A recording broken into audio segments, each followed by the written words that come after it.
Food deserts are those areas of town where people have little or no access to fresh and healthy food. There isn't much access to anything fresh, any grocery stores. Within a metropolitan or urban area, is typically the percentage of population live greater than 1 mile from a grocery store or supermarket.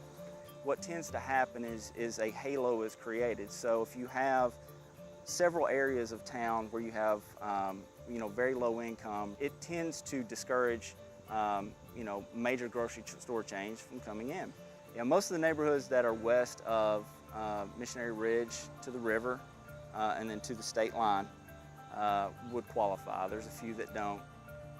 You have tens of thousands of people that live far enough away from a grocery store that it truly affects what options they have to make a choice. That sounds really simple, but it's one of the most basic things that people need. I think people are starting to identify the problem more easily. They're seeing stores leave their neighborhoods. Addressing that problem is more easy once you identify it. For years, we've been working on ways to try and address the food desert issue. The mobile market was the type of thing that fit. Well, number one would be health options. So what the healthy options that are in the store itself, but also convenience. We have a lot of people with transportation issues, even a corner market that might just be a half-mile away. That's still a long ways for them to carry some groceries. A lot of people here, depend on the mobile market because just like a bunch of them, they're disabled, and other people have to go shop for them, And some of these people up here are in wheelchairs, and they can't lock in, and it's for daily supplies, it's just easier. For your self-worth to be able to get your own groceries, that makes people feel good, empowers them. I would have to either get on the bus, try to get on the bus.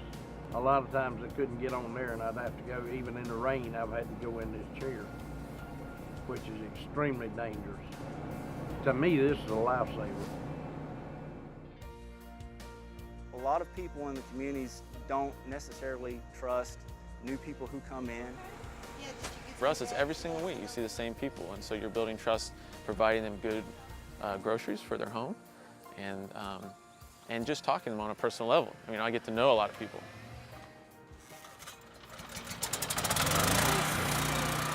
It's awesome. I love it. I'm so passionate about it. It's great to see people utilize it. It's nice to see regulars. It's something easy for them to walk to the store to beg someone because you got to pay everybody to get food for them. But this way, you can get what you need off this. And this is a great thing to have. That's what it provides. Fresh, healthy food right here in their neighborhood. We try and keep it as low as we can and source it locally. We have quite a variety in there. We have Fuji apples, local and organic.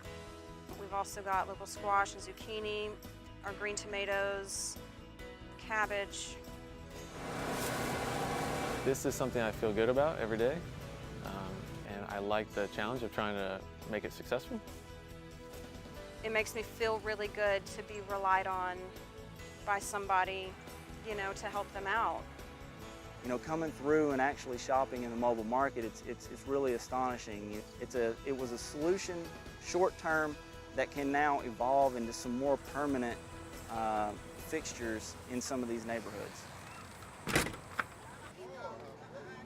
One of those ideas that we really kind of hashed around a lot at the table with community members and with funders was the Healthy Corner Store Initiative. We're looking at stores that are establishments in the community and want to be a part of the community.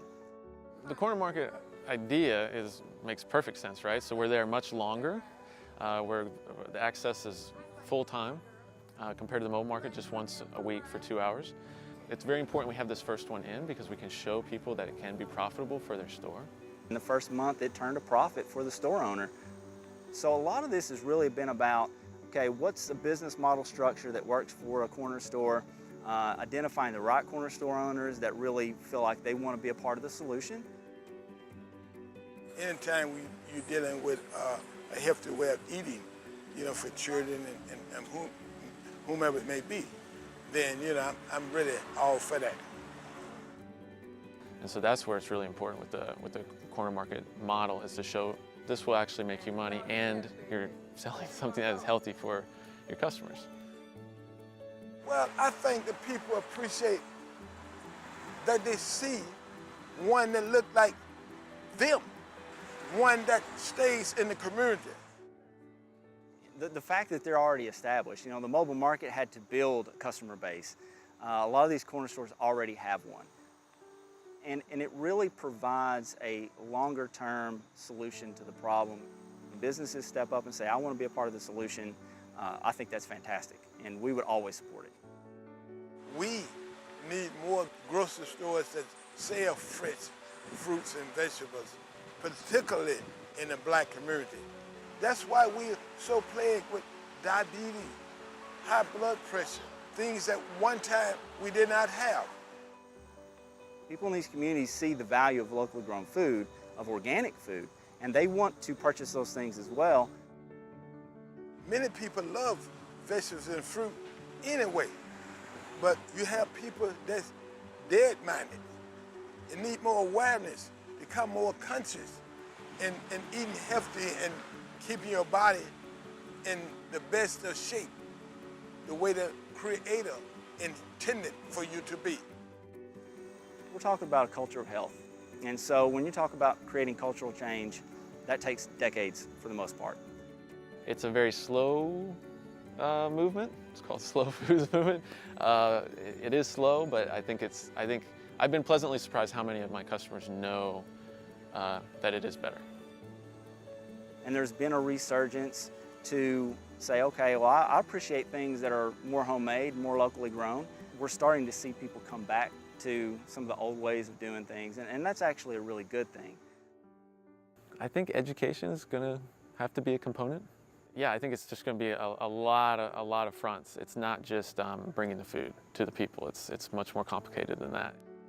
We're at the point now that we have to change that.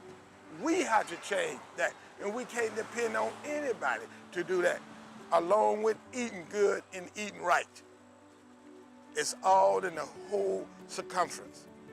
All of that, we have to do it. Children who go through the mobile market are picking up fruits and vegetables. So when we say generational cultural shift, that's what it really takes. It takes neighborhoods, businesses, governments, anybody in a position to want to make change happen. Let's make healthy options the easy choice, and then support those.